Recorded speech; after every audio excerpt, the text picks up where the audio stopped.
Hello guys, चलते हैं। एक और क्वेश्चन है हमारा पास एनसीईआरटी का क्लास 11th का। इसमें दे रखा है pressure is determined as force per unit area of the surface. हमारे पास क्या दिया हुआ है, किसी भी सरफेस का जो प्रेशर होता है वो फोर्स पर यूनिट एरिया होता है। The SI unit of pressure pascal is as so below. If the mass of air at sea level is 1034 grams centimeter per square, calculate the pressure is pascal. Air का मास दिया हुआ है हमें सी level पर, कितना दिया हुआ है 1034 ग्राम सेंटीमीटर पर स्क्वायर। तो क्या करते हैं, calculate the pressure is pascal. Pass pressure को कैलकुलेट करना है पास्कल में। अब देखिए कहीं पे भी, अब मानिए यहाँ पे सी लेवल में मान लेते हैं, मान लो ये एक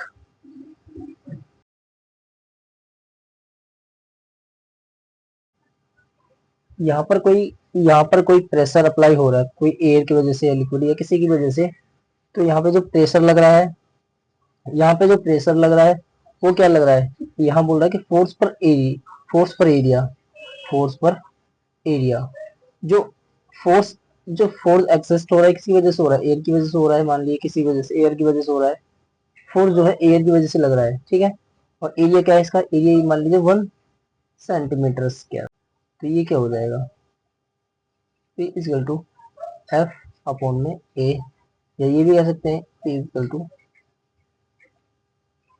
प्रेशर कितना होगा, फोर्स के इक्वल हो जाएगा। तो चलिए कैलकुलेट कर लेते हैं इसे, क्या बोल रहा है।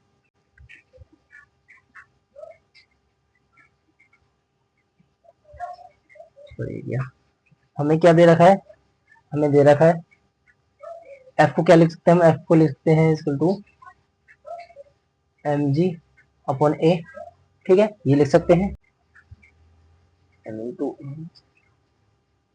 जी। क्या हो गया, एम की वैल्यू हमें गिवन है, कितनी देगी 1034 ग्राम। एरिया कितना है 1 सेंटीमीटर लिया था ना हमने, 1 सेंटीमीटर स्क्वायर। अपना आ गया जी। जी प्रेशर कितना हो जाएगा, प्रेशर अपना है, जी की वैल्यू क्या होगी, जी की वैल्यू होती है 9.8 मीटर पर सेकेंड, स्क्वायर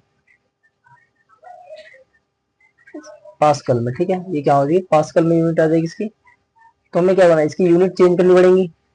अब इसकी यूनिट हम चेंज कर लेते हैं, इसकी जो यूनिट है हम इसकी यूनिट चेंज कर लेते हैं। इसकी यूनिट कैसे चेंज करेंगे, हम ग्राम को किलोग्राम में कर देंगे, ठीक है, ग्राम को किलोग्राम में कर देंगे। चलिए करते हैं।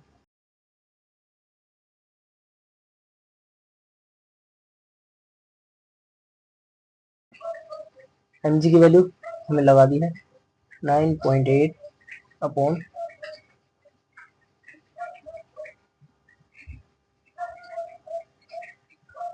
मीटर, ठीक है।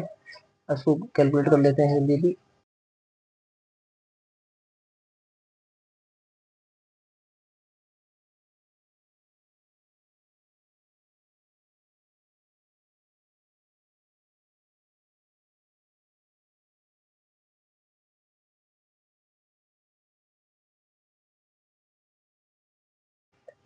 हम इसकी ऐसा यूनिट लगा देते हैं, क्या लगा देते हैं 9.8 न्यूटन पर मीटर स्क्वायर, ठीक है, न्यूटन पर मीटर स्क्वायर कर देते हैं, इक्वल टू आ जाता है हमारा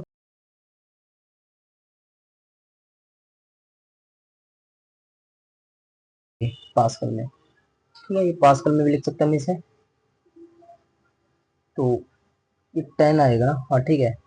अब इसे क्या करना है, तो इसे 9.8 से मल्टीप्लिकेशन कर देंगे, तो ये क्या आ जाएगा, मल्टीप्लिकेशन कर देंगे आ जाएगा 10.1332 इंटू 10 पावर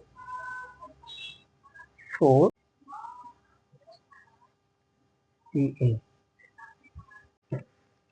ये यहाँ तक हो गया। देखते हैं कहीं मिस्टेक तो नहीं किया कहीं पे। हाँ एक बार देख लेते हैं कहीं मिस्टेक तो नहीं किया। हाँ ठीक है, हाँ ठीक है, यहाँ ठीक है। यहाँ भी ठीक है। यहाँ मिस्टेक किया हुआ है। ठीक है, ये मिस्टेक किया हुआ है यहाँ पे। यहाँ पे ये मिस्टेक किया हुआ है हमने यहाँ पे। इसको हटा देते हैं, ये मिस्टेक यहाँ किया हुआ है। 10 पर -3 होगा। ये किलोग्राम में चेंज कर रहे हैं ना, ग्राम को किलोग्राम में चेंज कर रहे हैं। तो ये क्या हो जाएगा, यहाँ से ये हो जाएगा आपका 1 पॉइंट। ये हट जाएगा आपका, ये यहाँ से चला जाएगा।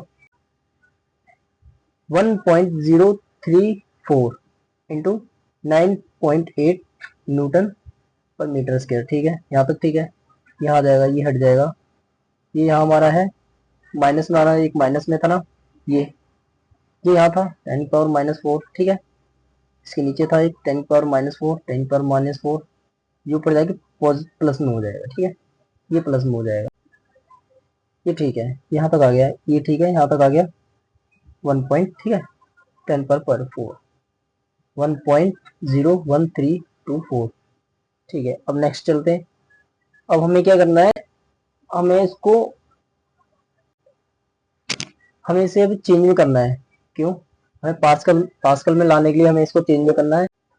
एक सफिशिएंट नोटेशन लेना है। क्या करना है, हमें एक सफिशिएंट नोटेशन बनानी है। इस वैल्यू को 10 से मल्टीप्लिकेशन कर देंगे, 10 से डिवाइड करेंगे। ये वाली 10 से डिवीजन आती है और ये मल्टीप्लिकेशन आ जाती है। तो कर देते हैं, तो ये क्या हो जाएगा, P इजिकल टू प्रेशर कितना हो जाएगा 1.01332 इंटू 10 पावर। तो ये क्या आ जाएगा 1.0332 इंटू 10 10 की पावर 5। ये पार्ट्स में आ जाएगा। ठीक है,